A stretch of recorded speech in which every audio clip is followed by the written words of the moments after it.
Well, so let me get started by just explaining what had happened. Obviously, COVID hit, and I needed to digitally network. And I was trying to think of how I would want to digitally network.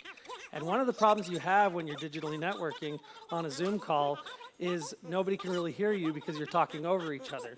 So how do you talk to just one person? What we designed is we made it so you just do a click. Well, and now you're talking to that person. It's just you and them communicating. The other thing that's nice about it is you can join other clusters. You can return to the venue and add another person to your cluster so you can introduce somebody you're talking to. You can make a conversation private so nobody knows that you're there. And this is what your venue looks like. So the two on the left are in a cluster, and you can join them, but you can't hear them. The two in the middle, you can hear them, and you can cluster with them by clicking on one of them. The three on the right are the same as the two on the left. You can click on any of them and join that cluster.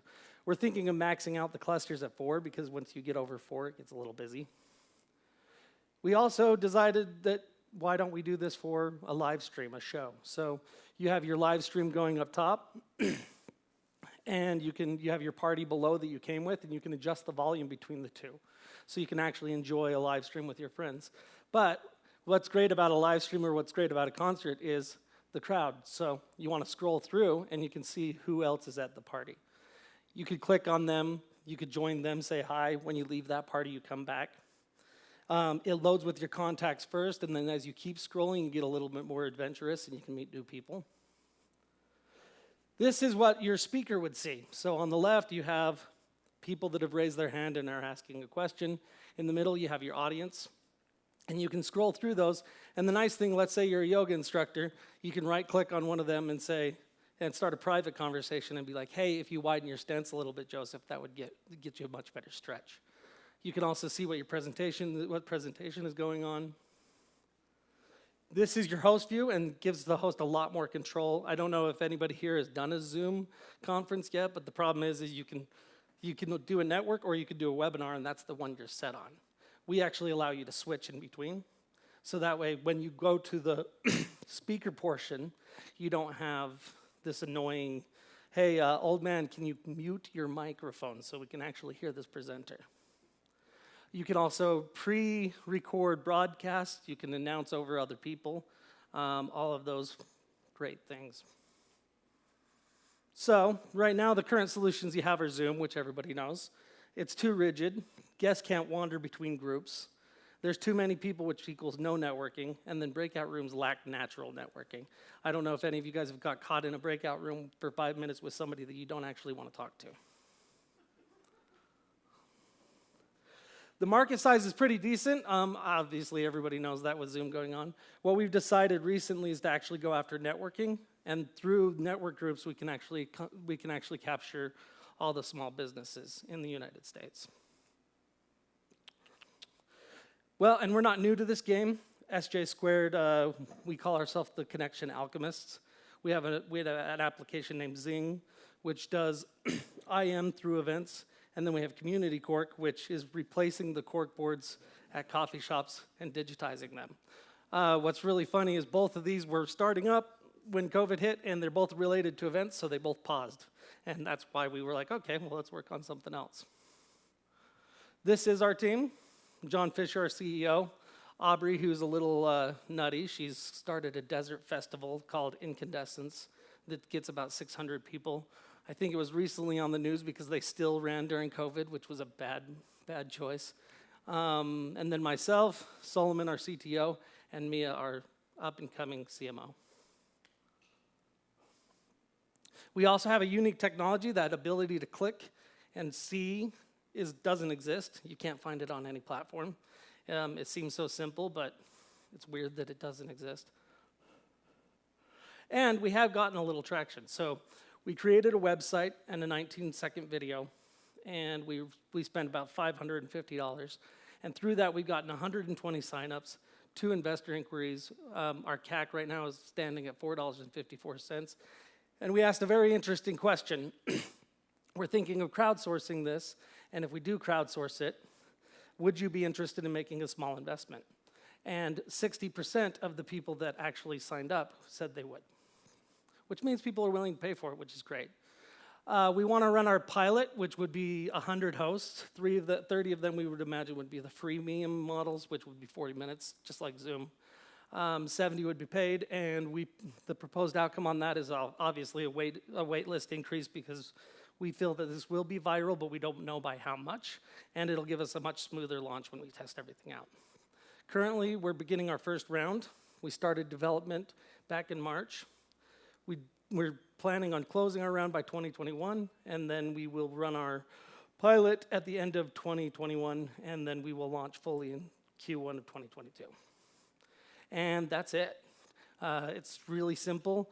We're just trying to mimic what you would experience if you were networking here. You'd walk in and you'd see groups of people chatting. You'd see the individuals by themselves, and you'd walk up and talk to them. We're just going to have you click instead.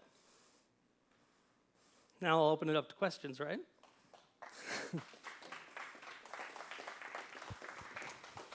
Really great presentation. Thanks. You had me at fixing Zoom. Thank you. What was your raise? What are you looking to raise? We are actually debating that right now. I think we want to raise about $1 million, but I think we can actually pull it off with 500,000. Okay, and one more question. This seems like a great acquisition. Is that what you're hoping for? Are you? Yeah, the goal is to just build it and then sell it in like 2 to 3 years. Okay. That's definitely the idea, and that's the idea behind everything we work on. Okay. And love the teddy bears. Thanks.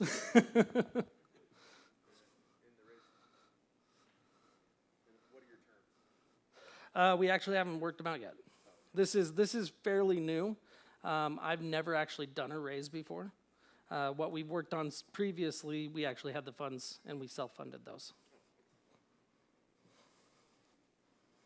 That's it? Nobody wants any other questions? Yeah. So I was wondering, with other big companies like Zoom, maybe catching onto this sort of networking, flexible networking, what's stopping them? What kind of intellectual property protection do you have to keep them from taking up over that area? So we are in the process of patenting that click-to-cluster. So we haven't gotten the patent pending yet. We should be getting in the next couple of weeks. And that'll actually change everything. Great question. I guess I'm that quick and easy, huh? I have a question. All right. For me personally, I had never heard of Zoom before COVID hit, and then all of a sudden it's the most popular app, right? So how is your app different? How is this, what you're doing, how is it going to get past the COVID restrictions and all that? Well, for COVID, it'd be fantastic because everybody's going into that digital age now. And I've actually thought about this question and thought about it for a long time. Like, okay, well, if I'm going to build something, it would have to be something that would have been able to succeed in post-COVID as well. And what I thought about was, what does this allow that Zoom doesn't? And what it actually allows is global networking.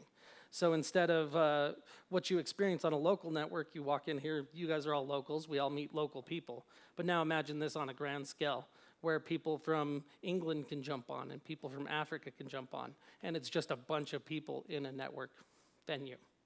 And you can get thousands and thousands of them in there. So I think that will be extremely successful.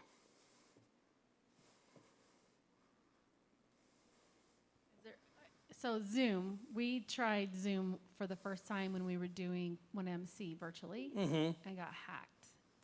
Oh, Bad. Like the first time we used it. How will this, is there a way in what you're doing here to prevent that from happening, or is that just a problem that everybody has to face? That's probably just a problem everybody has to face, and if it's happening with Zoom, it'll probably happen with us as well, unfortunately. We can do our best, but I'm not going to tell you I'm some master cybersecurity guy that can stop it from happening. Okay.